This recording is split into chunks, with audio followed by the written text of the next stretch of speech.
FPI sama dengan ISIS, ISIS sama dengan teroris, maka FPI dan Munarzik adalah teroris. Jika menurut penilaian atau dugaannya sendiri terjadi pelanggaran ketentuan hukum, maka pengurus dan atau anggota FPI kerap kali melakukan berbagai tindakan razia atau sweeping di tengah-tengah masyarakat yang sebenarnya hal tersebut menjadi tugas dan wewenang aparat penegak hukum. Langsung, ya itu tidak bisa kita berkaitkan langsung. Itu harus ada pembuktian secara hukum. Apakah ada perintah? Ya itu. Tapi tentunya ketika FPI belum dibubarkan, kan FPI sekarang udah bubar. Ketika FPI belum dibubarkan, apakah ada perintah? Apakah ada ini? Nah, itu harus ada pembuktian secara hukum. Ada 37 anggota FPI atau dulunya anggota FPI yang kemudian gabung dengan JAD, dengan MIT dan sebagainya yang terlibat aksi teror. Ada yang akses ke senjata, Filipina Selatan, Aceh, ada melakukan pengeboman Polresta Cirebon, ada beberapa orang, ada yang menyembunyikan Nurdin Emto, ada yang merakit bom dan sebagainya. Nah, data-data ini memang belum banyak dipublikasikan ke media massa.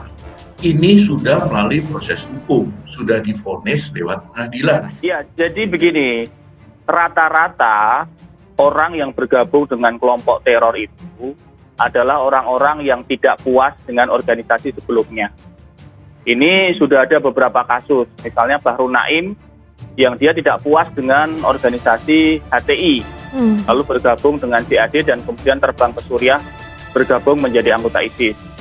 Demikian juga beberapa, lebih tepatnya sekitar 37 orang mantan anggota FPI yang mereka sudah mengikuti proses pidana ya, pidana terorisme, dan mereka rata-rata adalah orang yang tidak puas dengan mekanisme organisasi yang ada.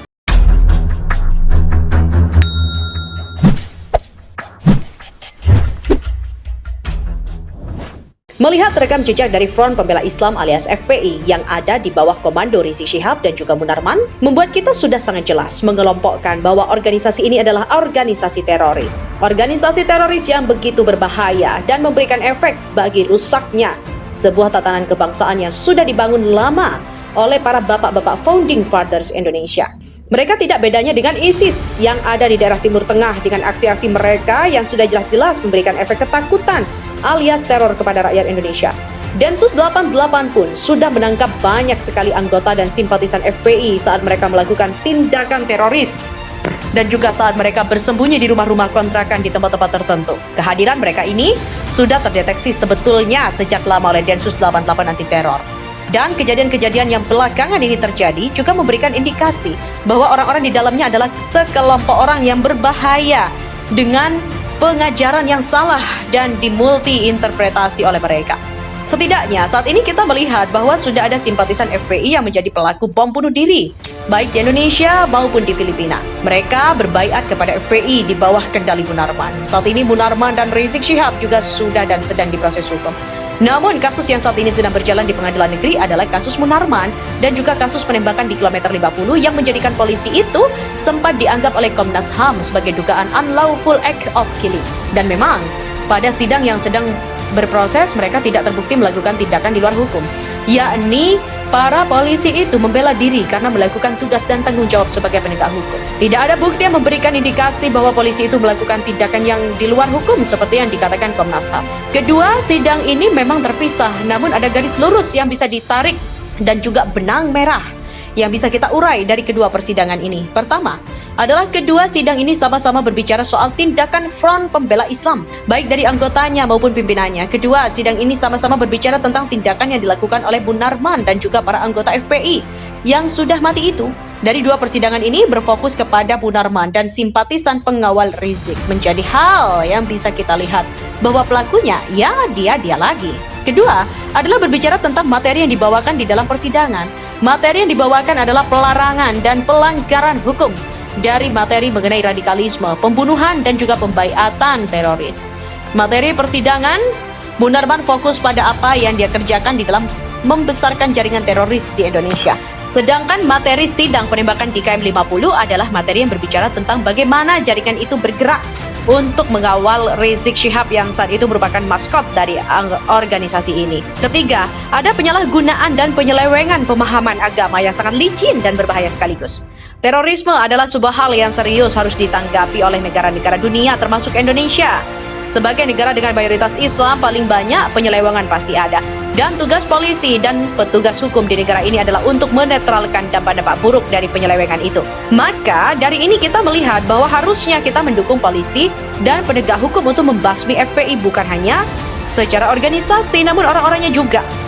Apalagi mereka-mereka yang mengatakan bahwa Densus 88 ini memiliki track record yang buruk seperti Mustafa Narawardaya. Dia adalah partai umat yang juga pernah dan sangat keras di dalam mendukung Anies Baswedan dengan isu-isu agama yang dia bawa. Masih banyak lagi orang-orang yang bisa saya sebut namanya, namun saya pikir ya akan terlalu panjang nantinya karena kita tidak membahas esensi artikel itu juga. Nah, selama ini kita juga melihat bahwa FPI sudah merusak tatanan kebangsaan dan merekam sangat dekat dengan partai-partai berbasis agama seperti Partai Keadilan Sejahtera dan juga Partai Umat dan lain-lain yang saya lagi-lagi tak akan sebutkan ya. Tujuan yang paling utama dari penegakan hukum seperti ini adalah untuk membentuk masyarakat yang aman dan tentram di dalam menghidupi kehidupan di negara ini tentunya. Baik dari ajaran radikal, intoleran maupun terorisme harus diselesaikan sampai ke akar-akarnya. Bukan hanya penegakan hukum. Tentunya pasti akan ada peranan dari ulama-ulama yang benar dalam melakukan interpretasi atas agama tertentu. Jangan sampai agama dijadikan alat untuk memuaskan kepentingan politik orang-orang tertentu.